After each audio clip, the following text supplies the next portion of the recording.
Hello दोस्तों, कैसे हैं आप सब? Yes, we are in the final month of our exam, last महीना और सबसे इम्पोर्टेंट महीना। अब एनर्जी नहीं गिराना है दोस्त, इस महीने में पूरी ताकत से आपको दौड़ना है।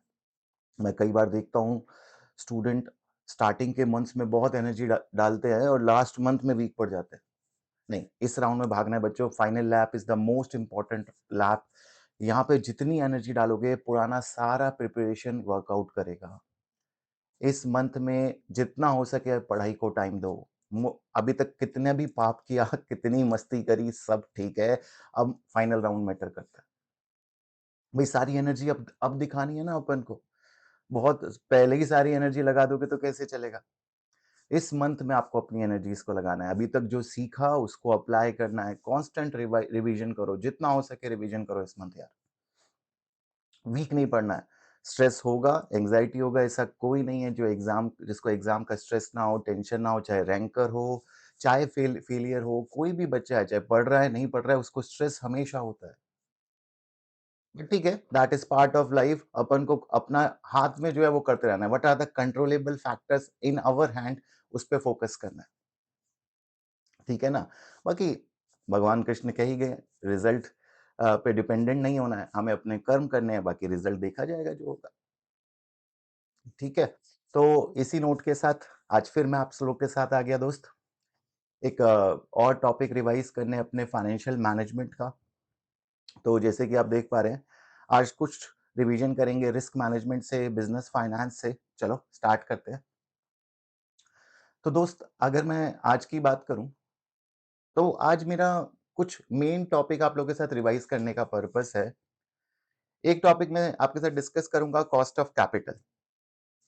तो इम्पोर्टेंट टॉपिक है, कई बार सेक्शन सी में भी टेस्ट हुआ है। दूसरा कुछ थ्योरी डिस्कस करूँगा कैपिटल स्ट्रक्चर की। तीसरा रिस्क मैनेजमेंट। तो दोस्त रिस्क मैनेजमेंट तो बहुत बड़ा टॉपिक है अपने आप में, बट इस कंसाइज़ रिवीजन में, इस क्रिस्प रिवीजन में मैं कुछ-कुछ इम्पोर्टेंट मेन चीज़ें आपको रिवाइज़ कराऊँगा अकॉर्डिंग टू मी। ठीक है दोस्त? तो बात करें, रिवीजन स्टार्ट करें? यस सर, स्टार्ट कर दो। तो अब सारे बच्चे थोड़ी देर मुझे ध्यान से समझना, आपको सारा पढ़ा हुआ याद आ जाएगा। जो-जो आपने क्लासेस में पढ़ा है वो सब मैं आपको रिवाइज़ करवाता हूँ, कंसाइज़ करता हूँ, एक लिंकेज देता हूँ।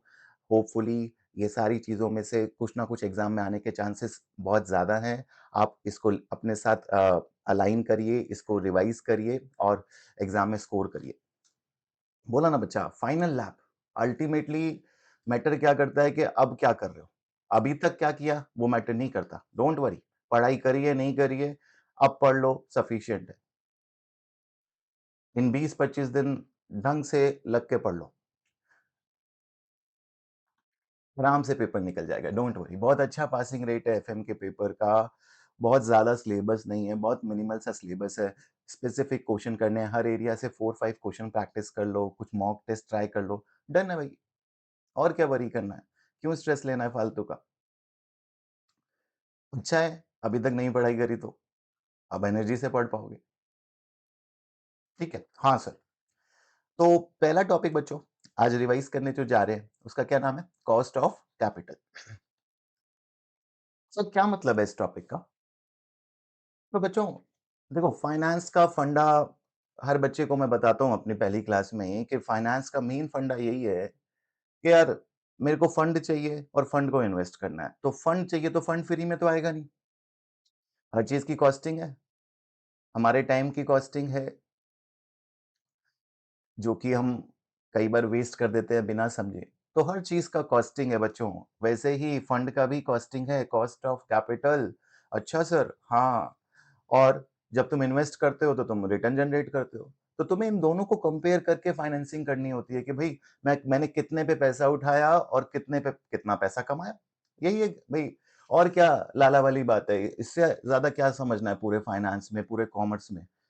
तुमने पैसा लगाया, कमा रहे हो 15%, पैसा उठा रहे हो 20% पे, उठाओगे? नहीं उठाओगे। पैसा उठा रहे हो 10% पे, कमा रहे हो 15%, तभी तो वेल्थ जनरेट करोगे, तभी तो उस फंडिंग को, उस प्रोजेक्ट को करने का फ़ायदा है, वरना नहीं करोगे। बिल्कुल ठीक बात है सर। तो क्या ये टॉपिक हमें ये सिखाता है कि फंड की कॉस्ट कैसे निकालें? बिल्कुल सही समझे। सर, फंड मेनली कितने टाइप के होते हैं? कई टाइप के फंड हो सकते हैं, बट मेनली अभी के लिए हमें जो मेन फंड पे जो मेरा फोकस है रिवीजन में, इक्विटी जो सबसे ज्यादा एग्जाम में आती है, इक्विटी और डेट। देखो फंड तो प्रेफरेंस शेयर भी हो सकता है, कई बार कन्वर्टेबल डेट भी होते हैं, बट मेन की बात कर रहा हूं मैं भी आपसे, क्रिस्प क्रिस्प इक्विटी और डेट, इक्विटी और डेट। पूरा लेक्चर नहीं कराना है, पूरी क्लासेस, पूरा सेशन नहीं कर देना। जो इंपॉर्टेंट लग रहा है ना वो कोशिश कर रहा हूँ कि आप लोगों के साथ डिस्कस करूं, आप लोगों को बेनिफिट देके जाऊं। कम से कम इतना वो बच्चे लेके जाएं जो ये टॉपिक को टफ मानते हैं, वो इतना भी करके जाएंगे तो बहुत सारा क्वेश्चन क्रैक कर पाएंगे। सबसे अच्छी बात मालूम है एसीसी में क्या है? स्टेप मार्किंग है। डरो मत। अरे कुछ नहीं आता तो पूरा क्वेश्चन नहीं छोड़ना है। मैं बच्चों को देखता हूँ 20 मार्क्स का क्वेश्चन है, 2-3 पॉइंट नहीं आए, पूरा क्वेश्चन खराब कर दिया। क्या हो गया? 2-3 पॉइंट नहीं आए तो 2-4 मार्क्स कट जाएंगे, बाकी स्कोर करो। हर पॉइंट का स्टेप वाइज मार्किंग है एसीसी में। तो take full on benefit of this step wise marking system. अच्छा सर, हाँ सर, इक्विटी और डेट में क्या डिफरेंस है? तो इक्विटी ओनर्स फंड है, डेट आउटसाइडर फंड है, थर्ड पार्टी का फंड है। अच्छा, दोनों में से कॉस्टली कौन सा होता है, इक्विटी या डेट? बताओ, दोनों में से रिस्की कौन सा होता है? सर ये बताओ सर, किसके पर्सपेक्टिव से पूछ रहे हो? Very good. ये डिपेंड करता है ना अपन किसके पर्सपेक्टिव से पूछ रहे हैं। आप देखो, तो इक्विटी ज्यादा कॉस्टली है कंपनी के लिए, और इक्विटी ज्यादा रिस्की भी है। सर कैसे? आपको अगर डेट की बात करें तो डेट पे एक फिक्स रेट ऑफ इंटरेस्ट आपको देना होता है शेयर होल्डर्स को, सॉरी डेट होल्डर्स को, 10%, 12%, जो भी रेट है एक फिक्स रेट देना होता है। इक्विटी में जो इन्वेस्टर की एक्सपेक्टेशन होती है वो फिक्स रेट नहीं होती है। They are taking more risk, they have high expectation from the company that they will give us return lot more than debt. भाई अगर मुझे फिक्स ही चाहिए होता तो मैं डेट में पैसा लगा देता ना दोस्त। इसीलिए इक्विटी के साथ ऑब्लिगेशन भी आती है, इक्विटी के साथ रिटर्न जनरेट करने की, शेयर होल्डर की एक्सपेक्टेशन मीट करने की ऑब्लिगेशन भी आती है। समझो, equity is owner fund, equity पे हम डिविडेंड देते हैं, इक्विटी को रिडीम नहीं करते हैं, इक्विटी में वोटिंग पावर मिलती है। डेट की बात करें तो डेट में हम एक फिक्स रेट ऑफ इंटरेस्ट देते हैं, debt is charge of profit, आप प्रॉफिट कमाओ ना कमाओ, डिविडेंड नहीं इंटरेस्ट देना होता है। डेट रिडीमेबल भी हो सकता है, डेट के पास वोटिंग पावर नहीं होती। ये बात समझ, इक्विटी और डेट की। चलो थोड़ी थोड़ी बेसिक सी बात करी मैंने, बहुत डिटेल में नहीं डिस्कस किया बट समझ आया। ठीक है सर, अब ये बताओ कि इक्विटी की कॉस्ट और डेट की कॉस्ट कैसे निकलेगी? अपन इक्विटी वाले पे गए, फंडिंग उठानी है, तो बच्चा इसका बड़ा प्यारा सा सिस्टम है, कहता है साइन है कॉस्ट ऑफ इक्विटी का के ई। अपने सिलेबस में कॉस्ट ऑफ इक्विटी को निकालने के जनरली दो मेन तरीके हैं, दोनों ही बता देता हूं आपको। एक कहलाता है डिविडेंड वैल्यूएशन मॉडल, डीवीएम, और दूसरा मॉडल है CAPM, capital asset pricing model. एक और मॉडल होता है Modigliani and Miller, but उसका इतना रोल नहीं है हमारे एफएम में। उसके हम प्रोपोजिशन 1, प्रोपोजिशन 2 जनरली एएफएम में दोस्त डिस्कस करते हैं। तो अभी के लिए इन दो मॉडल पे डिस्कस करना, और सारा कंसेप्ट क्रिस्प कर रहा हूँ। बहुत ज्यादा लॉजिक तो अभी बता नहीं पाऊंगा, बट आपको रिवाइज करवा रहा हूँ तो समझते चलना। कॉस्ट ऑफ इक्विटी निकालने के दो तरीके हैं, डिविडेंड वैल्यूएशन मॉडल और कैपिटल एसेट प्राइसिंग मॉडल। कहता है डीवीएम, कहता है भाई अगर आपको डीवीएम से, डिविडेंड वैल्यूएशन मॉडल से कॉस्ट ऑफ इक्विटी निकालनी है तो मुझे ये बताओ, यहाँ पे भी दो सिनेरियो क्रिएट करें। क्या कंपनी जो डिविडेंड देगी फ्यूचर में वो फिक्स डिविडेंड रहेंगे, मतलब every year company will pay constant dividend, और there will be a fixed growth in the dividend? दो सिनेरियो जनरली दोस्त आते हैं जिसमें फिक्स डिविडेंड, कंपनी क्या पे करती है, फिक्स डिविडेंड, हर साल फिक्स डिविडेंड। और दूसरा सिनेरियो क्या है, growth, dividend will grow at a fix rate for ever, constant growth. Sir एक एग्जाम्पल दे दीजिए। देखो बच्चा, मान लो क्वेश्चन कहता है कि company every year will pay dollar dollar 50 as a dividend, हर साल कंपनी $50 का डिविडेंड देगी। तो अपन क्या बोलेंगे इसको, फिक्स डिविडेंड, फिक्स डिविडेंड, हर साल सेम डिविडेंड देना है। सर ग्रोथ का क्या मतलब हुआ? तो बच्चा ग्रोथ क्या हुआ कि क्वेश्चन ने फॉर एग्जांपल बोला dividend will grow 5% per annum for ever. जो भी डिविडेंड है हर साल 5-5% से ग्रो करेगा। इसे क्या बोलते हैं, इस सिनेरियो को क्या बोलते हैं, कांस्टेंट ग्रोथ रेट। तो दो सिनेरियो हो सकते हैं। मेरे को कॉस्ट ऑफ इक्विटी निकालना है, क्या पढ़ रहे हैं, कॉस्ट ऑफ इक्विटी को कैसे कैलकुलेट करेंगे। कॉस्ट ऑफ इक्विटी को निकालने के दो तरीके, डीवीएम मॉडल और कैपएम मॉडल। दोनों मॉडल की एडवांटेज डिसएडवांटेज देख लेना, लिमिटेशंस पढ़ लेना, कैपएम की एडवांटेज डिसएडवांटेज डिटेल में समझ लेना, सब एग्जाम में टेस्ट हो सकती है। ठीक है सर। जो ग्रोथ है, जब अपन बात करते हैं डीवीएम में कि एक फिक्स ग्रोथ है, एक फिक्स रेट पे डिविडेंड मिल रहा है ग्रोथ पे, तो कैसे निकलेगा। तो दोनों में फॉर्मूले में थोड़ा ट्विक है। अगर कॉस्ट ऑफ इक्विटी फिक्स्ड है तो यहाँ पे तो बड़ा सिंपल सा फंडा है, कहता है के इज इक्वल्स टू डिविडेंड, जो भी आप डिविडेंड हर साल दे रहे हो, डीपीएस जो दे रहे हो per annum, upon market price P zero से अपन डिनोट करते हैं इनटू 100। बात खत्म। अरे 1000 रुपए का प्राइस है, 100 रुपए का डिविडेंड है, तो कॉस्ट ऑफ इक्विटी कितनी होगी डिविडेंड वैल्यूएशन मॉडल के हिसाब से। Dividend upon P zero into 100। Sir P zero क्या है, करंट मार्केट प्राइस, आज का मार्केट प्राइस। ठीक है। अच्छा सर, और सर अगर ग्रोथ होगी तो ग्रोथ में गॉर्डन ग्रोथ मॉडल लग जाएगा। क्या कहता है वो, के इज इक्वल्स टू, के इज इक्वल्स टू, देखो डिविडेंड आपने लिया, यहां भी आप डिविडेंड लोगे, डी जीरो 1 + जी अपॉन पी जीरो प्लस जी। ये क्या है सर, तो बचा डी जीरो का मतलब होता है उस साल का डिविडेंड जब से ग्रोथ स्टार्ट हो रही है, कांस्टेंट ग्रोथ स्टार्ट हो रही है। तो डी जीरो को फॉर एग्जांपल बोले आज का डिविडेंड प्लस ग्रोथ रेट जो हर साल अपन ग्रो करेंगे। पी जीरो क्या है, तो यहाँ पे जी याद रखना, फॉर्मूला लर्न कर लो आप, कोई ऐसा दिक्कत वाला चीज नहीं है, बहुत मुश्किल नहीं है। ग्रोथ रेट और g for growth rate, P zero मैं आपको बता ही चुका हूँ, करंट मार्केट प्राइस।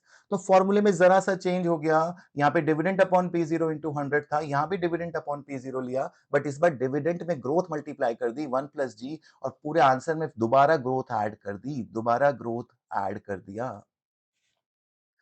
तो अभी डेरिवेशन पे मैं फोकस नहीं कर रहा हूँ, फॉर्मूला कैसे आया रेगुलर क्लासेस में मैं डिस्कस करता हूँ इस फॉर्मूले का क्या लॉजिक है। अभी के लिए समझ लो कि अगर अपने अपने डीवीएम मॉडल को अगर जाए और डिविडेंड में कांस्टेंट ग्रोथ हो, डिविडेंड में मेरे दोस्त क्या हो, कांस्टेंट ग्रोथ हो, तो अपन को फॉर्मूले को क्या ट्वीक करना है, ग्रोथ दो बार ऐड कर देनी है, एक बार डिविडेंड में एक टोटल में। तो डी जीरो 1 + जी अपॉन पी जीरो। देखो यहाँ तक दोनों बातें सब बच्चों को समझ आती है। सर यस, बिल्कुल समझ आती है। अच्छा सर, एक चीज बताओ, अगर ग्रोथ ही ना गिवन हो हमें, मान लो क्वेश्चन में आपने कहा ग्रोथ लेनी है ग्रोथ वाले केस में, और ग्रोथ हमें कैलकुलेट करनी पड़े, ग्रोथ गिवन ना हो, वेरी गुड क्वेश्चन, ये भी हो सकता है एक प्रॉब्लम। तो ये भी आप याद कर लो, क्या था इसका फंडा, जल्दी से बताओ। अगर ग्रोथ ना गिवन हो, अगर ग्रोथ रेट मुझे गिवन नहीं है तो कैसे निकालते हैं। सर दो तरीके हैं डिपेंडिंग अपॉन डाटा, एक है आरबी मॉडल और एक है CAGR, CAGR, compounded annual growth rate. Sir क्या ये हैवी हैवी चीजें हैं। तो बच्चा आरबी मॉडल में क्या सीन है, आरबी मॉडल अगर देखो डाटा पे डिपेंड करता है, क्या कैसा डाटा गिवन है। आरबी मॉडल कहता है कंपनी कितना रिटर्न कमा रही है, रिटर्न ऑन इन्वेस्टमेंट, आज की डेट में कंपनी अपने इन्वेस्टमेंट्स पे कितना रिटर्न कमाती है। सर वो क्वेश्चन में गिवन होगा या निकाल लेना, वही आरओआई है, profit upon capital employed into 100 into कितना पैसा आप रिटेन करते हो, रिटेंशन रेशो। सर ये कैसे निकलेगा, तो वही टोटल आपने कितना कमाया, उसे कहते हैं अर्निंग, आपने कितना रिटेन किया, डिविडेंड बांटा, तो रिटेंशन अपॉन अर्निंग इनटू 100, यानी EPS minus DPS, earning per share यानी earning per share minus dividend per share upon earning per share into 100। ये कर दोगे तो रिटेंशन रेशो आ जाएगी। आ रही है बात समझ। Again let me repeat, we are revising, तो थोड़ा सा समझते चलो मेरे दोस्त कि मैं क्या कह रहा हूं। ठीक है सर, ये बात समझ आती है कि अगर ग्रोथ रेट निकालनी है तो आरबी मॉडल लगा सकते हैं, कितना रिटर्न कमा रहे इन्वेस्टमेंट पे और क्या रिटेंशन, कितना पैसा बचा रहे। भाई आप हर बार जितना पैसा बचा रहे हो उसी रेट पे तो ग्रो करोगे। आपकी सैलरी 50,000 है, उसमें से आप 10,000 हर बार ग्रो करते हो, उस पर 5% आप कमाते हो, तो फिर वही आपकी आगे की ग्रोथ डिफाइन करेगा ना कि कितना आप हर साल ग्रो करोगे। ठीक है सर, बिल्कुल ठीक बात है। सर दूसरा आपने बोला कैगर, तो ये तो कंपाउंडेड एनुअल ग्रोथ रेट का फंडा है। ये कहता है लेटेस्ट डिविडेंड, जो सबसे नया डिविडेंड है कंपनी का उसको उठा लो, लेटेस्ट डिविडेंड आपको पुराना ना, इसमें पास्ट डिविडेंड दिए होंगे कई 4-5 साल के, तो मान लो 5 साल के डिविडेंड दिए हैं तो 5वें साल का डिविडेंड और फर्स्ट ईयर का डिविडेंड ले लेना, बीच के डिविडेंड इग्नोर हो जाते हैं, अर्लीस्ट डिविडेंड से डिवाइड कर देना। अच्छा हाँ, इसके लिए साइंटिफिक कैलकुलेटर लगेगा, 1/n पावर कर देना 1/n, मतलब जितने भी साल में हुआ, मान लो पहला साल और 5वां साल, तो 4 साल में आपका डिविडेंड ग्रो करा है, फर्स्ट ईयर के एंड से 5th ईयर तक, तो 4 साल में आपका ग्रो करा है, तो 1/4 कर दोगे और जो भी आंसर आएगा उसमें -1 कर देना, परसेंटेज में कन्वर्ट करने के लिए मल्टीप्लाई 100 कर देना। आती है बात समझ? Latest dividend upon earliest dividend power 1/n -1। Sir इसको सॉल्व कैसे करेंगे? तो साइंटिफिक कैलकुलेटर इसके लिए यूज करो। कोई भी सिंपल सा साइंटिफिक कैलकुलेटर आप लीजिए, जैसे एक आता है आपका FX82MS, जनरली जो मैं बच्चों को रिकमेंड करता हूँ, FX82MS आप ले सकते हैं। इसको यूज करिए और इस क्वेश्चन को सॉल्व करिए। ठीक है सर, डिविडेंड वैल्यूएशन मॉडल में आपने बताया कि दो तरीके से निकल सकता है। ठीक है, ग्रोथ अगर कांस्टेंट होगी तो क्या करना है, ये बात समझ आ गई। सर अगर ग्रोथ नहीं होगी तो कैसे निकलेगा, वो बात भी समझ आ गई। ग्रोथ रेट ना गिवन हो वो भी याद आ गया। सर एक और चीज क्या है, तो एक और चीज भी सुन लो। एक पॉइंट ये भी है कि मार्केट प्राइस कौन सा लेना है, P0 कौन सा लेना है। अब सर मार्केट प्राइस भी दो तरीके के होते हैं। हाँ, एक होता है कम डिविडेंड, कम डिविडेंड मार्केट प्राइस, और एक होता है x dividend market price. Sir क्या डिफरेंस है, तो जल्दी से समझ लो। कम डिविडेंड वो है कि जिसमें डिविडेंड इंक्लूडेड है, जैसे नाम कह रहा है कम डिविडेंड, मतलब इसमें मार्केट प्राइस में डिविडेंड बच्चों ऑलरेडी इंक्लूडेड है। एक्स डिविडेंड क्या है, एक्स डिविडेंड में मार्केट प्राइस में डिविडेंड इंक्लूडेड नहीं है।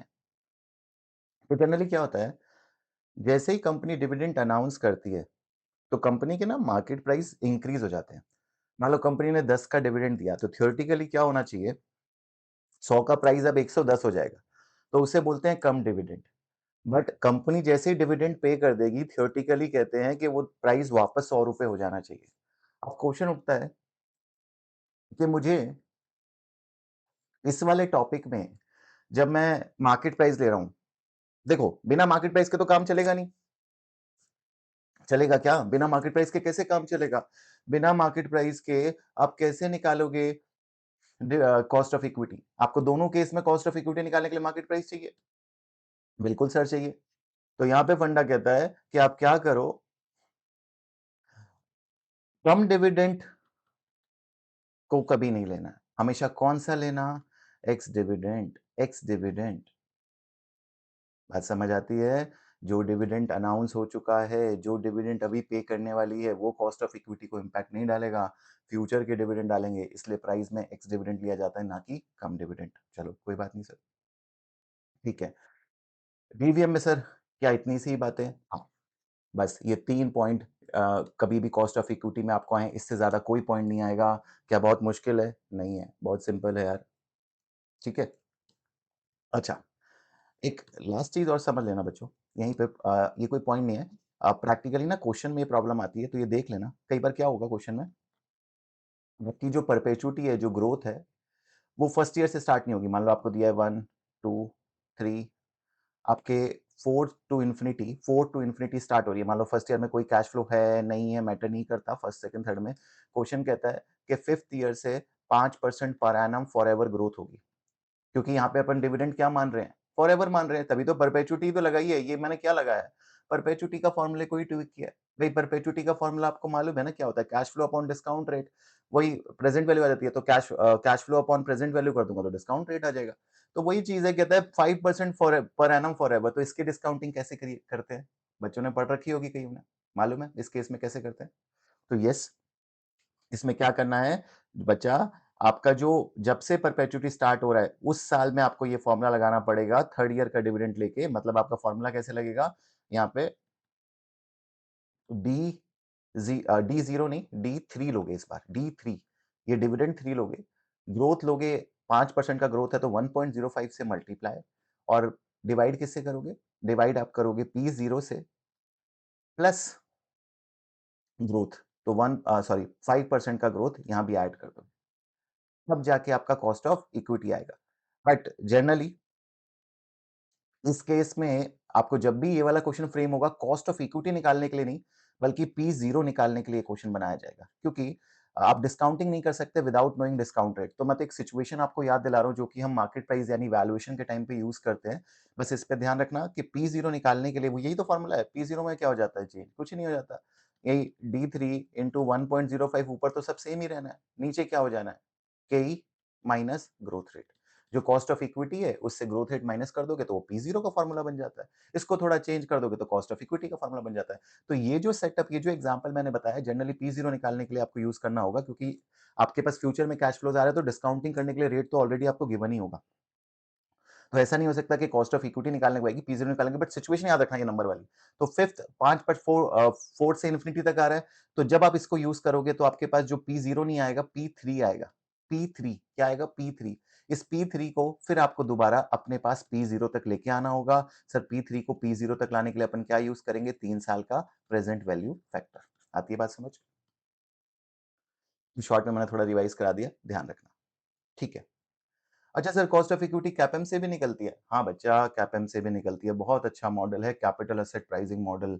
बहुत सारी चीज़ें लेके आया ये हमारे लिए। इस model Nobel prize winner model है ये।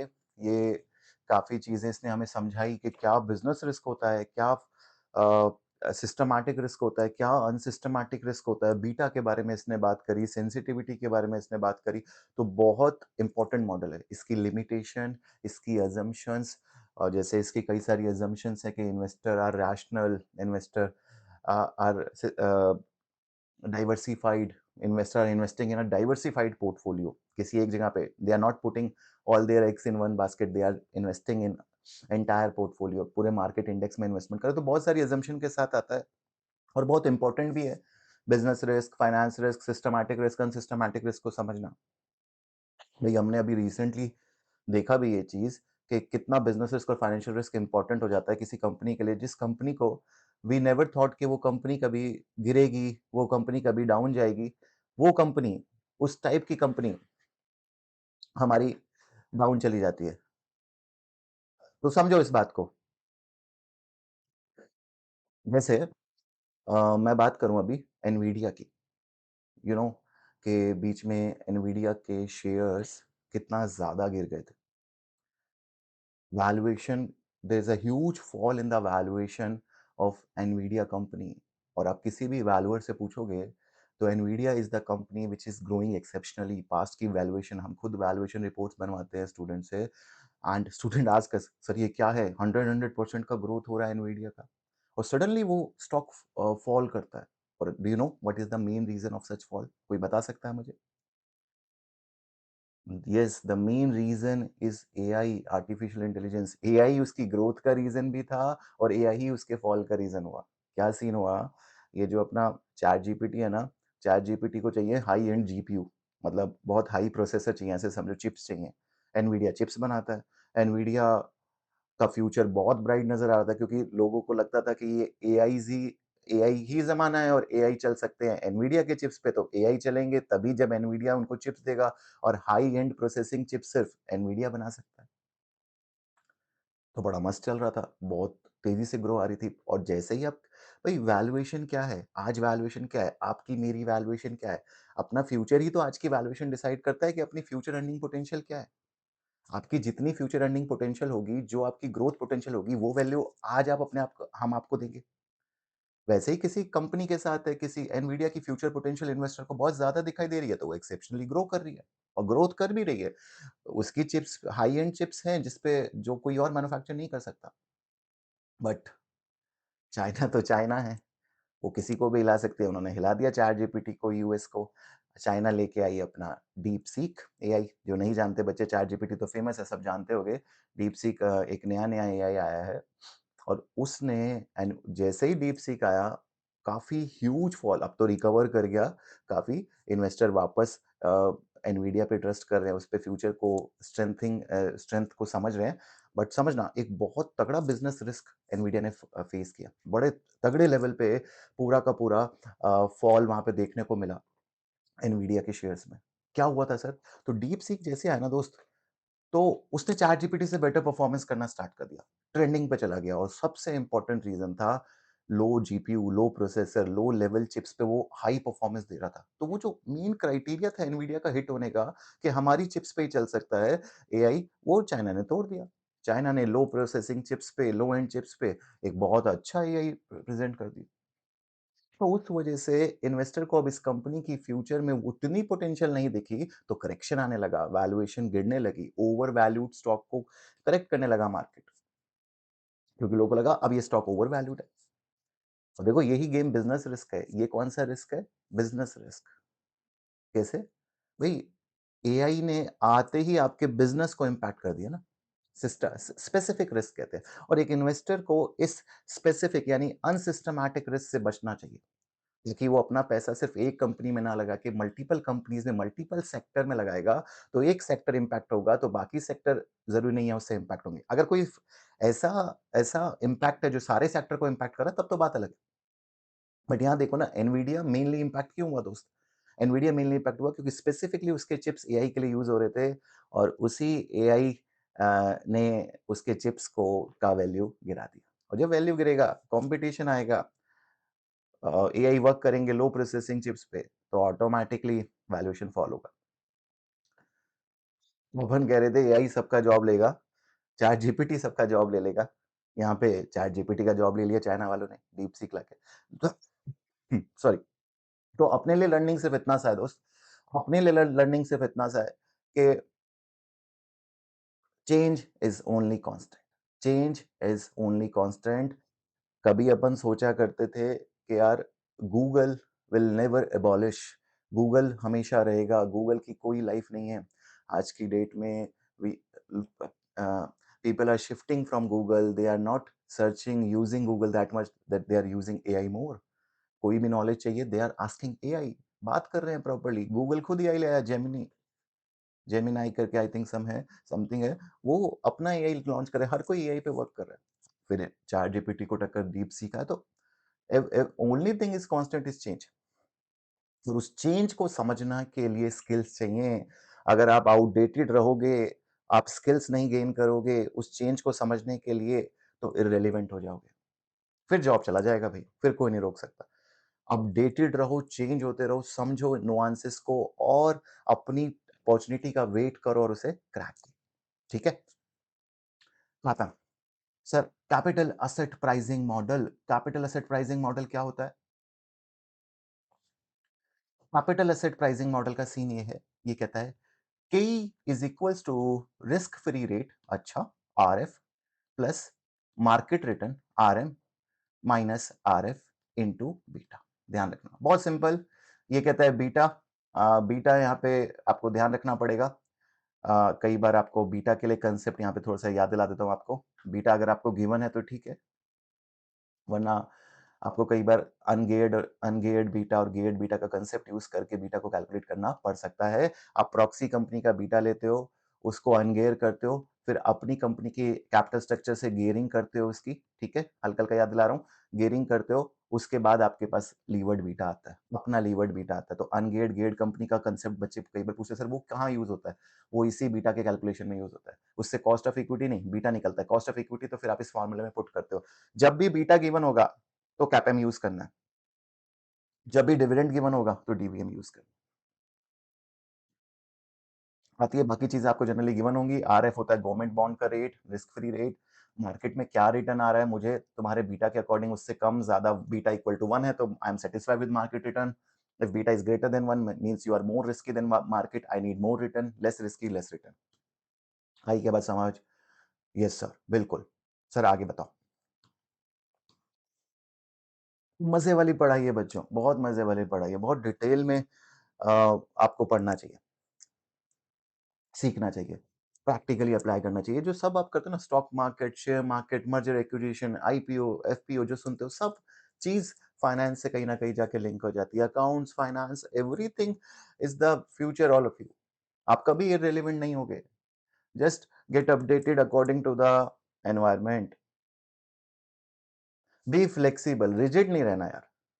जो बच्चा रिजिड रहेगा ना, जो भी रिजिड रहेगा, जो चेंज नहीं होगा चेंज के साथ, वही आउटडेटेड होगा, उसी को डर लगेगा, वही इनसिक्योर रहेगा। बाकी क्या है, इवॉल्व होते रहो। जानवर इवॉल्व नहीं हो सकता। बेटा हमारे पास तो कॉन्शियसनेस है, हमारे पास ब्रेन इसीलिए तो दिया है कि हम we can apply. Okay, okay. देखो, इसके बाद बच्चों आता है डेट। अच्छा सर, डेट का क्या सीन है? तो मेरे बेटा डेट में क्या है कि यहाँ पे ना थोड़ा ध्यान रखना पड़ता है कि डेट में जो आपकी cost of equity, sorry KD पूछा है, केडी, बड़ा प्यारा सा नाम है, केडी, केई, केडी।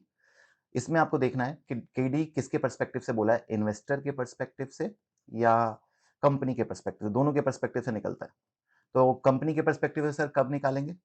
अगर वैक निकाल रहे हो, मान लो total weighted average cost of capital निकाल रहे हो, अभी बताऊंगा वैक भी, तब आप हमेशा कंपनी के पर्सपेक्टिव से निकालोगे।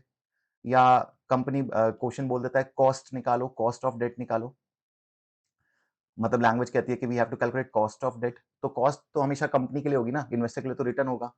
मैं 10% तुम्हें दे रहा हूँ, तो मेरे लिए क्या है कॉस्ट और तुम्हारे लिए क्या है रिटर्न। तो अगर उसी वर्ड को कॉस्ट बोलें तो वो कॉस्ट ऑफ डेट हो जाएगा। इन्वेस्टर के लिए बोलता है तो बोलेगा वर्ड लाइक यील्ड निकालो, इन्वेस्टर यील्ड निकालो या रिटर्न निकालो। तो ये बात करता है। बस यहाँ पे फर्क ये है, अगर इन्वेस्टर के लिए बोलता है कि आप इन्वेस्टर के लिए कैलकुलेट करो तो टैक्स अपन नहीं लेते हैं। क्या नहीं लेते हैं? टैक्स नहीं लेते हैं। और अगर कंपनी के लिए बोलता है तो अपन टैक्स को कंसीडर कर लेंगे। कंपनी के लिए बोलता है तो टैक्स को कंसीडर कर लेंगे। कंपनी में क्योंकि इंटरेस्ट का इंटरेस्ट, ये चीज आपको ऑब्वियसली पता होगी कि इंटरेस्ट के साथ टैक्स बेनिफिट आता है, टैक्स सेविंग आती है, टैक्स में डिडक्शन आता है। इन्वेस्टर को कोई टैक्स बेनिफिट नहीं मिलेगा क्योंकि इन्वेस्टर के लिए इनकम है, कंपनी के लिए कॉस्ट है। अच्छा सर, तो कैसे निकालेंगे? यहाँ पे ध्यान रखना, दो तरीके से डेट हो सकता है, रिडीमेबल और इररिडीमेबल, मतलब जो कभी रिडीम नहीं होगा।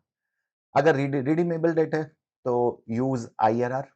आपको आईआरआर यूज करना है, इंटरनल रेट ऑफ रिटर्न। दो तरीके हैं आईआरआर के, या तो एक्सेल पे लगाओ, एक्सेल बेस्ट तो एक्सेल ही है, एग्जैक्ट रिजल्ट भी एक्सेल से आता है, इक्वल टू आईआरआर फंक्शन डालो, सारे कैश फ्लो को जीरो से लेके जितने भी कैश फ्लो एन तक कैश फ्लो सेलेक्ट करके एंटर दबा देना, आंसर आ जाएगा। ऑलरेडी मैं वैसे भी अपनी क्लासेस में बता ही चुका हूँ आपको इसको एक्सेल पे कैसे यूज करना है सारी चीजें। तो यूज आईआरआर, एक्सेल पे लिखो equal to IRR, cash flow zero से लेना, एनपीवी में जीरो वाला नहीं लेते हैं, यहाँ पे जीरो वाला भी लेते हैं, ध्यान रखना, और आईआरआर आ जाएगा। बहुत सिंपल कर दी जिंदगी एक्सेल ने। वरना दूसरा तरीका बच्चों को पता ही है, एक मेहनती तरीका इंटरपोलेशन। जब हमारे टाइम पे पेपर बेस्ड एग्जाम होते थे तो हमें करना पड़ता था ये सब। आप लोगों के लिए देखो, एसीसी वालों ने कितनी जिंदगी आसान कर दी। इंटरपोलेशन, इंटरपोलेशन में क्या होता था तो आपको बताऊं, ये तो आप तो सिर्फ एक रेट डालोगे, ये भी आपको टेंशन दे रहा होगा, बट हमें तो पहले एनपीवी निकालनी पड़ती थी एक रेट पे, और मान लो एनपीवी एट हायर रेट करके निकालते थे, फिर एनपीवी एक लोअर रेट पे निकालते थे, एक में पॉजिटिव एनपीवी, एक में नेगेटिव एनपीवी आ जाती थी, फिर इंटरपोलेट करते थे। सर इंटरपोलेशन का फॉर्मूला क्या था? तो इंटरपोलेशन का फॉर्मूला जनरली होता है lower rate plus NPV at a lower rate, difference in NPV into higher rate minus lower rate. देख लो, this is the formula for calculating NPV. आती है बात समझ सबको यहाँ तक? है। अगर इरिडीमेबल है तो यहाँ तो बहुत सिंपल हो जाता है, K D is equals to, बहुत simple, K D is equals to interest upon P zero into 100। जैसे आप इक्विटी के लिए निकालते थे, वहां डिविडेंड लेते थे, यहाँ बस इंटरेस्ट ले लोगे। अच्छा, इंटरेस्ट में 1 - टी कर देना। अगर कंपनी के लिए निकाल रहे हो वही एआरआर में भी ध्यान रखना, कैश फ्लो आफ्टर टैक्स लेना, जो भी इनकम है, जो भी कैश फ्लोज हैं, आफ्टर टैक्स लेना अगर कंपनी के लिए निकाल रहे हो, और अगर इंडिविजुअल के निकाल रहे हो तो बिफोर टैक्स लेंगे। Interest upon P zero into 100, और यहाँ पे भी वो बात ट्रू है कि पी जीरो यानी कम इंटरेस्ट और एक्स इंटरेस्ट होगा तो हमेशा कौन सा लेंगे? X interest. ठीक है सर, ये बात भी याद आ गई। अब क्या सर, तो फाइनली बच्चा इस टॉपिक में बात करता है वैक की, weighted average cost of capital. Sir ये क्या है? तो बेटा ये होता है ओवरऑल कॉस्ट ऑफ कैपिटल, मतलब आप इक्विटी और डेट की जब एवरेजिंग करते हो, कॉस्ट ऑफ इक्विटी और कॉस्ट ऑफ डेट की जब आप एवरेजिंग करते हो तो उसको अपन बोलते हैं weighted average cost of capital. अच्छा सर, हाँ बेटा, इसमें जनरली ये ओवरऑल कॉस्ट ऑफ कैपिटल केओ से रिप्रेजेंट होती है, मतलब कंपनी की टोटल कॉस्ट ऑफ कैपिटल। तो जनरली प्रोजेक्ट में हम इवैल्यूएट वैक पे ही करते हैं। ओवरऑल जब भी हम बात करेंगे तो वैक पे इवैल्यूएशन करेंगे, तो वैक के क्वेश्चन खूब आते हैं एग्जाम में। वहां पे आपको केई भी निकालना पड़ेगा, केडी भी निकालना पड़ेगा, फिर दोनों की एवरेजिंग करनी होगी। सर ये कैसे होती है? तो जो ऊपर केई लिया उसको लो, इनटू मल्टीप्लाई करो value of equity upon value of equity plus value of debt plus KD. याद रखना ये वाला केडी हमेशा पोस्ट टैक्स होगा, तभी मैंने कहा था कंपनी के लिए कभी भी वैक बोले तो पोस्ट टैक्स कैश फ्लो के बाद आना चाहिए, मतलब ये कभी भी प्री टैक्स नहीं होगा। वैक में केडी हमेशा कौन सा होगा? पोस्ट टैक्स होगा, into value of debt upon value of equity plus value of debt. बड़ा सिंपल सा फंडा है। कॉस्ट ऑफ इक्विटी को वेट कर दो, इक्विटी इक्विटी कितनी है टोटल कैपिटल में और डेट कितनी है टोटल कैपिटल में, उस रेशो में वेटेड कर दो, वेटेड एवरेज हो जाएगा। सिंपल एवरेज नहीं करनी है, वेटेड एवरेज करनी। सिंपल एवरेज क्या थी? मान लो के आई 20%, केडीआई 10%, दोनों को प्लस करके डिवाइड बाई 2 15%, वो है सिंपल एवरेज। बट रियलिटी में वेट अलग होगा ना, इक्विटी 60% है तो 60% वेट देंगे इक्विटी को, डेट 40% है तो 40% वेट देंगे डेट को, तो वो देखना होता है वैक में। और वैल्यू ऑफ इक्विटी में हमेशा पहली प्रेफरेंस दोगे मार्केट वैल्यू को या वैल्यू ऑफ डेट में। जब भी आप वैल्यू ऑफ इक्विटी या वैल्यू ऑफ डेट है, अपनी पहली प्रेफरेंस रहेगी मार्केट वैल्यू। मार्केट वैल्यू अगर कहीं भी पॉसिबल नहीं है तब आप लोगे बुक वैल्यू या नॉमिनल वैल्यू, बुक वैल्यू या नॉमिनल वैल्यू। आती है क्या बात समझ यहाँ तक मेरे दोस्तों को? चलो जल्दी से एक काम करते हैं, एक छोटा सा क्वेश्चन करा देता हूँ आपको वैक के ऊपर, फिर नेक्स्ट थ्योरी पे चलेंगे। छोटा सा बस आपको मेन मेन कंसेप्ट रिवाइज करा देता हूँ। जरा इस क्वेश्चन को देखो, एक बहुत अच्छा क्वेश्चन है। JPLC फाइनेंस्ड एज फॉलोज, तो हमें JPLC की फाइनेंसिंग गिवन है। कहता है इक्विटी 5 मिलियन, सारी चीज रिवाइज होंगी, केई केडी और वैक तीनों कवर हो जाएगा इसमें। Equity $5 million 1 share, coated 2.5 come dividend, onward constant dividend of 32C पर शेयर। से 32C क्या है बच्चा? सेंट। मतलब सेंट को डॉलर में कन्वर्ट कैसे करोगे? तो 32 को 100 से आप डिवाइड कर देना, ये $0.32 हो जाएगा। तो कई बार सेंट में दिया होता है, ध्यान रखना सब सेम लेना, या तो इसको 250 सेंट बना दो या इसको डॉलर बना दो, तो सबको सेम लोगे तभी आंसर ठीक आएगा। एक सेंट में रखोगे एक डॉलर में तो गलत हो जाएगा। पर share about to be paid, मतलब अबाउट टू बी पेड, अभी ये डिविडेंड पे नहीं हुआ है, पे करेगी, इसीलिए जो प्राइस है वो कौन सा है? कम डिविडेंड। नहीं भी पे होता तो ध्यान रखना अबाउट टू बी पेड या पेड, उससे फर्क हो जाता है। क्वेश्चन कभी भी कहेगा अबाउट टू बी पेड तो मतलब मार्केट प्राइस कौन सा है? कम डिविडेंड। डेट देखो 4 मिलियन का डेट अपन को दिया हुआ है, 8% डिबेंचर, कोटेड 92, मार्केट रेट इसका 92 है, P0 92 है एक डिबेंचर का, नॉमिनल वैल्यू हम 100 मानते हैं ना, तो ध्यान रखना 92 है, 8%, ये हमेशा नॉमिनल वैल्यू पे 8 रुपए का इंटरेस्ट मिलेगा, कॉर्पोरेशन टैक्स 30% है। सर बात तो समझ आ गई, हमें वैक निकालना है, के ही निकालो सर। देखो अब के ही निकालने की जब बात आती है, क्योंकि मुझे वैक के लिए निकालना है तो केडी भी कौन सा निकलेगा? Post tax. अब यहाँ पे वैक कैसे निकालो? तो यहाँ पे कांस्टेंट डिविडेंड है, ग्रोथ रेट तो गिवन ही नहीं है, तो सिंपल अपना कांस्टेंट डिविडेंड हर साल का कितना हो गया? 0.32।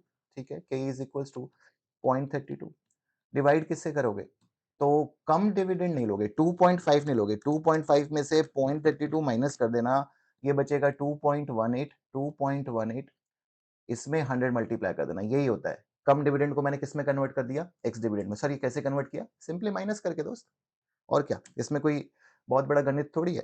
0.32 डिवाइड बाय 2.18, अब इतना मल्टीप्लाई डिवाइड तो यार करो ना। 14.68%, राउंड ऑफ कर दिया, 14.68% ये आ गया। सर केडी बता दो, तो इंटरेस्ट कितना? मार्केट प्राइस 92, 8% डिबेंचर 100 रुपए का, हमेशा नॉमिनल वैल्यू क्या मानोगे? 8, कुछ नहीं बोला, तो 8 रुपए का इंटरेस्ट पर debenture, 92 market value into 100, 92 market value into 100, तो क्या आ गया? इसको सॉल्व करते हैं, 8/92 इंटू 100, 8.67%, तो ये आपको अपन इसको कर देते हैं 870%, 8.7% कर देते हैं इसको। और ध्यान रखना ये इन्वेस्टर के लिए पोस्ट टैक्स केडी भी साथ साथ निकाल देता हूँ, केडी पोस्ट टैक्स, डायरेक्टली ऊपर भी कर सकते थे, इंटरेस्ट को भी पोस्ट टैक्स ले सकते थे, बट रेट को भी कर दोगे। बस ये रेट वाला सिस्टम आईआरआर वाले में मत करना, वहां पे हमें इंटरेस्ट को करना, कैश फ्लो को करना, वो यहीं पे चलेगा। तो 8.7, टैक्स है 30%, यानी 1 माइनस टैक्स रेट, तो 8.7 का 70%,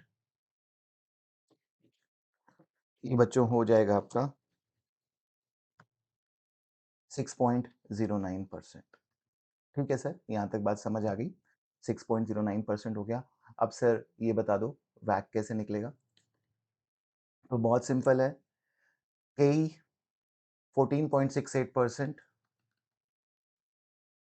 ठीक है sir, into value of equity. Sir हमें पता है वैल्यू ऑफ इक्विटी आप मार्केट वैल्यू पे लोगे। 5 मिलियन शेयर है, एक शेयर का वैल्यू कितना है 2.18, एक शेयर का वैल्यू कितना है 2.18, 5 इंटू 2.18 कितना हो गया 10.9 मिलियन।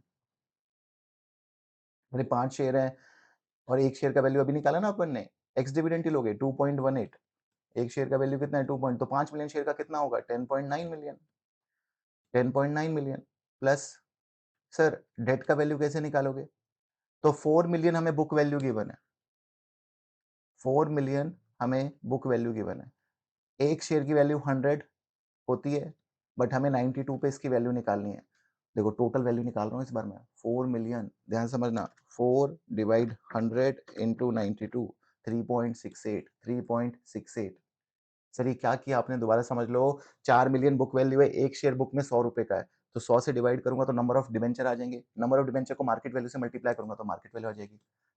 ठीक है, 3.68 प्लस केडी कौन सा लूं, pre post, sir post tax लो, 6.09% प्लस 3.68 डिवाइड बाय 10.9 प्लस 3.68, इसको सॉल्व करोगे आई थिंक 12.51% आ रहा है, बट फिर भी कैलकुलेशन देख लेना मिस्टेक हो तो, बट वही ये मैथ्स है तो चलो कोई बात नहीं, कंसेप्ट आपको सबको मेरे दोस्त को समझ आ गया होगा। बिल्कुल सर, तो यहाँ पे हमारा दोस्त क्या ओवर होता है, कॉस्ट ऑफ कैपिटल।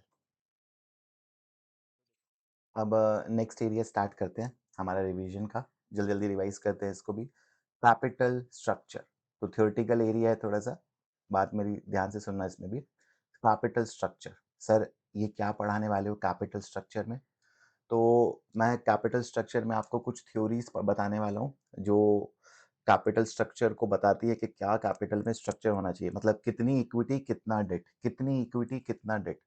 असलियत में ये इतना ही, ये कैपिटल स्ट्रक्चर का मतलब ही इतना है इस टॉपिक का, how much equity and debt, इसका क्या कंपोजिशन होना चाहिए। भाई तुम चाय बना रहे हो, चाय में कितना पानी कितना दूध का एक कंपोजिशन होता है ना, ज्यादा पानी डाल दोगे तो भी खराब हो जाएगा, ज्यादा दूध डाल दोगे, ज्यादा दूध डालोगे तो भी खराब हो जाएगा। वो हर जगह एक कंपोजिशन होता है भाई। हमारे कुछ खास दोस्तों के लिए समझा देता हूँ जिनको उन्हीं चीजों से कंपोजिशन समझ आता है। तो मान लो हम विस्की में क्या मिलाते हैं, पानी मिलाते हैं, क्यों मिलाते हैं, उसे डाइल्यूट करने के लिए। तो वही बात यहाँ पे आता है कि ज्यादा आप पानी मिलाओगे तो बहुत ज्यादा डाइल्यूट हो जाएगी विस्की, और कम रखोगे तो बहुत हार्ड हो जाएगी। बात समझ आती है, तो उसको, उस फंडे को आपको ध्यान रखना है। कंपोजिशन यहाँ पे पढ़ने जा रहे हैं, कैपिटल में कितना इक्विटी कितना डेट। अच्छा, उसको भी समझाने से पहले एक चीज और बता देता हूँ, रिवाइज करने से पहले। जब भी किसी फर्म की या कंपनी की वैल्यू निकलती है, वैल्यू निकलती है, तो वैल्यू का क्या फंडा है, जो भी ऊपर कैश फ्लो है, free cash flow to firm equity, इसको हम वैक से डिवाइड करते हैं ताकि वैल्यू ऑफ फर्म या कंपनी आ जाए। ध्यान से समझना, ये अचानक से मैंने वैल्यूएशन की बात क्यों बताई, सुन लो। कैश फ्लो अगर किसी कंपनी के परपेचुटी तक आएंगे तो उसकी वैल्यू क्या होगी, जो भी फ्यूचर में एक्सपेक्टेड कैश फ्लो है उसको वैक से डिवाइड कर देंगे। ठीक है, same cash flow for example मान लेते हैं, ग्रोथ है नहीं। यहाँ पे ध्यान रखना, जितना वैक ज्यादा होगा, देखो वैल्यूएशन पे वैक कैसे इंपैक्ट करता है, वैक जितना ज्यादा होगा वैल्यू उतनी कम होगी। भाई जितने बड़े रेट से आप कंपनी के कैश फ्लो को डिस्काउंट करोगे उतनी कंपनी की वैल्यू गिरेगी, और इसीलिए ये चैप्टर में फोकस किया जाता है कि वैक को कम कैसे रखें। Weighted average cost of capital आपको मैंने रिवाइज कराया, कॉस्ट ऑफ कैपिटल टॉपिक में, वैक को कम कैसे रखें और हाई वैक कैसे आएगा कैपिटल स्ट्रक्चर पे। भई वैक कितना होगा, हमारा वैक कितना होगा किस बात पे डिपेंड करता है? Depend on capital structure. ये बात समझ? भई cost of equity, cost of debt, ज़्यादा इक्विटी, ज़्यादा कॉस्ट ऑफ इक्विटी, ज़्यादा कॉस्ट ऑफ डेट, दोनों के एवरेजिंग से ही तो वैक आएगा, वैल्यू ऑफ फर्म। ठीक है सर, बात समझ आती है। तो बताओ सर क्या थ्योरी है? तो पहली थ्योरी बच्चों जिसका नाम है बताने वाला हूँ वो कहलाती है ट्रेडिशनल थ्योरी।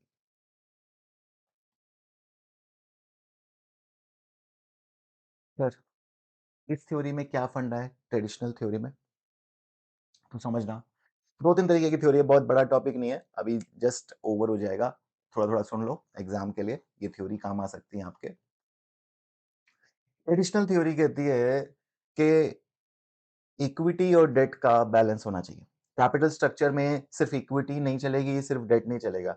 भाई इक्विटी मैंने अभी आपको बताया इक्विटी महँगी होती है। इक्विटी में इक्विटी का एक्सपेक्टेशन बहुत ज़्यादा होता है, कॉस्ट ऑफ इक्विटी आपकी 15-20% होती है, व्हेयरएज़ डेट आपकी 9-10% होती है। तो अगर आप सिर्फ इक्विटी लगाओगे तो भी अच्छा नहीं है। ट्रेडिशनल थ्योरी कहता है कि सिर्फ इक्विटी नहीं रखनी है, मिक्स रखना है, बैलेंस रखना है इक्विटी और डेट का। क्या होना चाहिए? Mix of equity and date.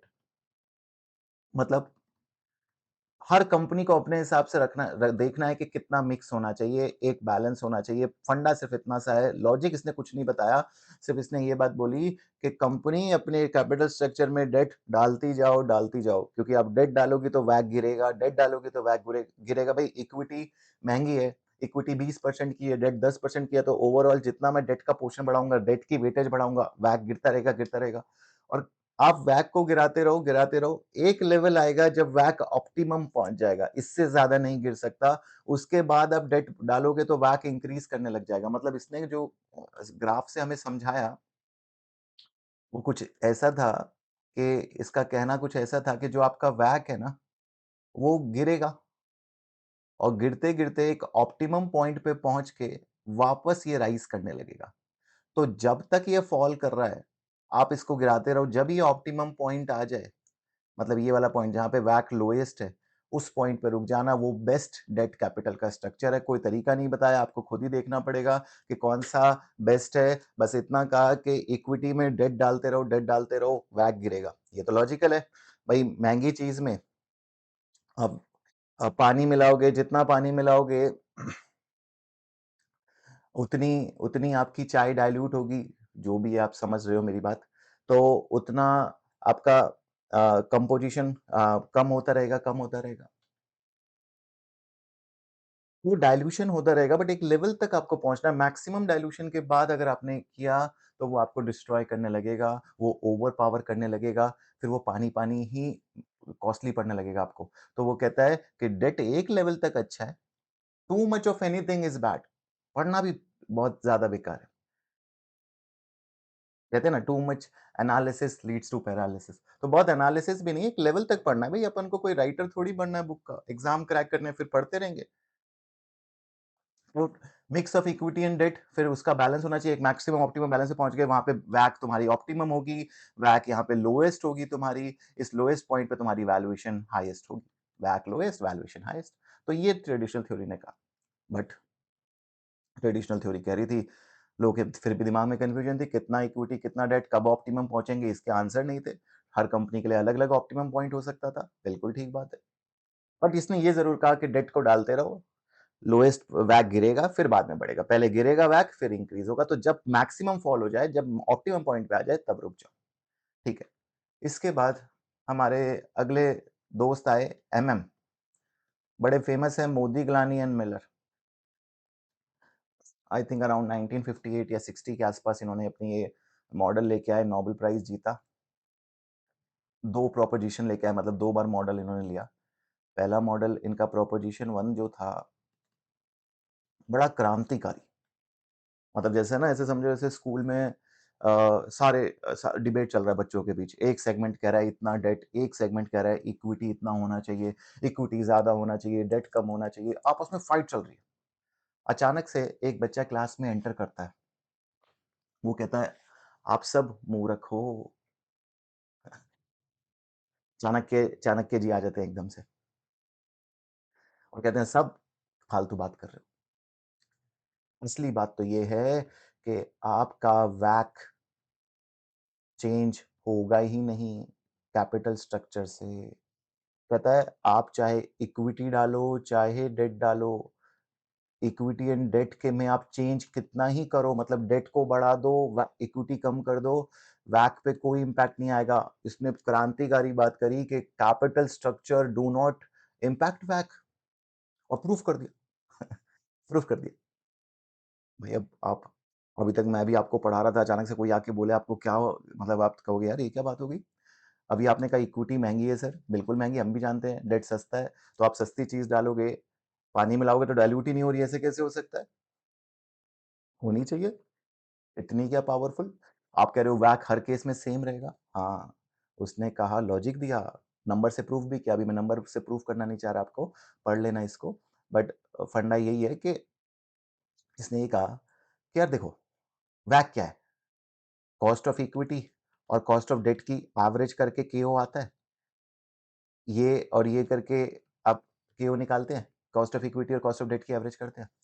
अब अगर आप कह रहे हैं कि मैं केई को गिराऊंगा, केडी बढ़ाऊंगा, तो इक्विटी पागल तो नहीं है, इक्विटी रैशनल है, तो इक्विटी पुरानी कॉस्ट पे अब नहीं रहेगी। पहले इक्विटी आपसे 20% चार्ज करती थी, अब आपसे और वैक आपको 10% में मिल गया, बट इक्विटी अब कहेगी कि नहीं भाई, मैं भी तुमसे 20% नहीं लूंगी क्योंकि मेरा रिस्क बढ़ गया, पहले तुम्हारी कंपनी में डेट नहीं था, अब तुम अपनी कंपनी में डेट बढ़ाए जा रहे हो, तो मैं अभी 20% पर रिटेन नहीं रखूंगी। और पुरानी थ्योरी क्या मानती थी कि इक्विटी सेम रेट पे रहेगी, अब इक्विटी भी अपनी कॉस्ट को बढ़ा देगी, तो जो बेनिफिट आपको लोअर डेट से मिल रहा है वो सारा इक्विटी खत्म कर देगी अपनी कॉस्ट को इंक्रीज करके, तो अल्टीमेटली वैट तो सेम ही रहना है, रहना ही नहीं रहना।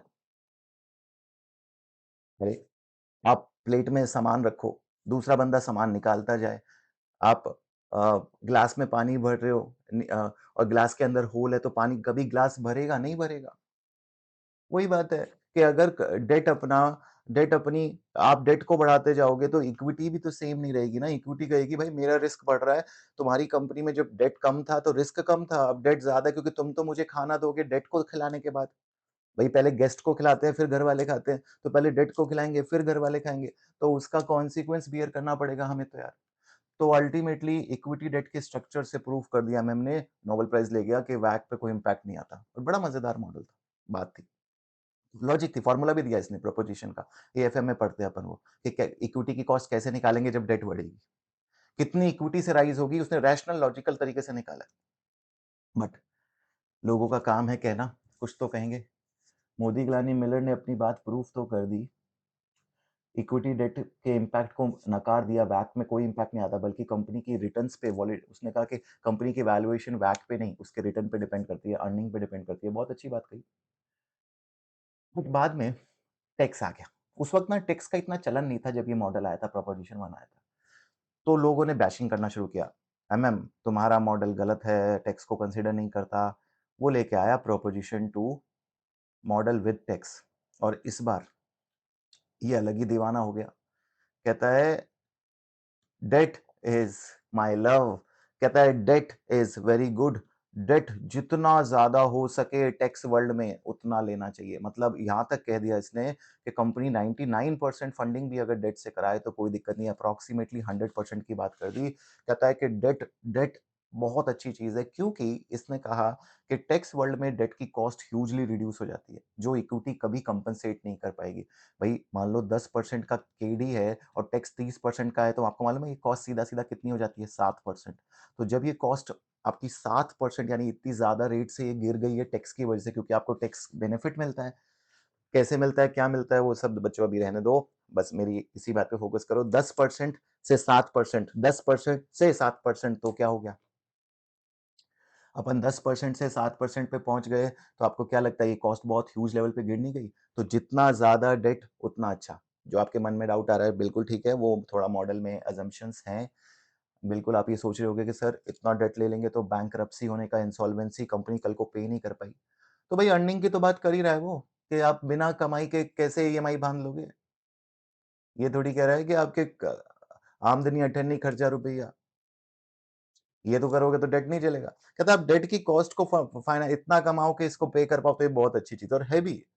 अपने घर वाले सब अपन लोन से डरते हैं बट रियलिटी आप देखो तो लोन इतनी बुरी चीज़ नहीं है अगर आप उसको सर्विस कर पाओगे। जिसकी सैलरी 10 लाख रुपए महीना है, वो हर चीज़ को उसको खरीदने की ज़रूरत थोड़ी है। अगर वो 1 लाख 2 लाख की ईएमआई बनाएगा तो उसके पास 10 टाइम फंडिंग है, 10 महीने तक वो उस खर्चे को पे कर सकता है अगर उसकी जॉब भी चली जाती है।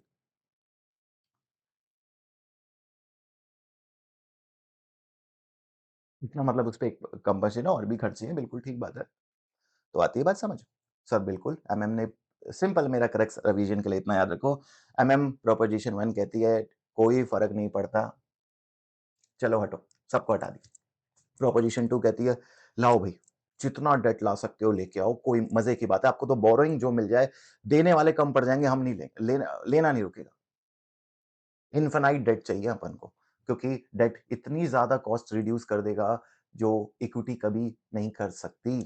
अच्छा, सर तो ये थी दूसरी थ्योरी थी सर। हाँ बच्चा, और सर और क्या है? लास्टली मेरे दोस्त, आपकी आती है packing order theory. Packing order theory, तो बड़ी सिंपल सी थ्योरी है ये, पैकिंग ऑर्डर थ्योरी। ये बच्चा कहती है कि अ, जो फंडिंग करनी चाहिए ना, वो एक पर्टिकुलर ऑर्डर में करनी चाहिए। इसने फंडिंग का एक ऑर्डर दे दिया कि पहले आप सबसे सस्ती जगह से ऑर्डर करो, फिर थोड़ी महँगी, फिर सबसे महँगी। तो सर क्या ऑर्डर उसने दिया? तो मैं आपको शो कर देता हूँ ऑर्डर दोस्त।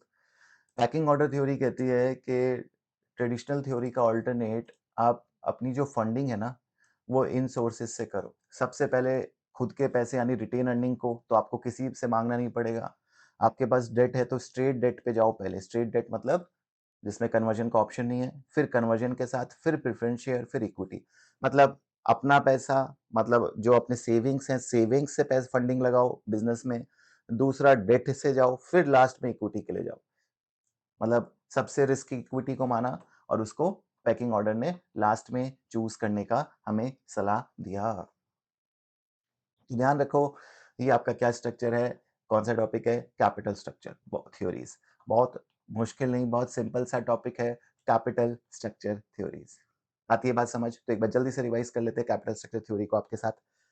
पहली थ्योरी कौन सी थी? Traditional theory. ट्रेडिशनल थ्योरी क्या क्या कहती है कि वैक गिरेगा, डेट डालोगे वैक गिरेगा, बट डालते रहो, डाइल्यूट करते रहो बट रुक जाना। एक लेवल पे आके रुक जाना।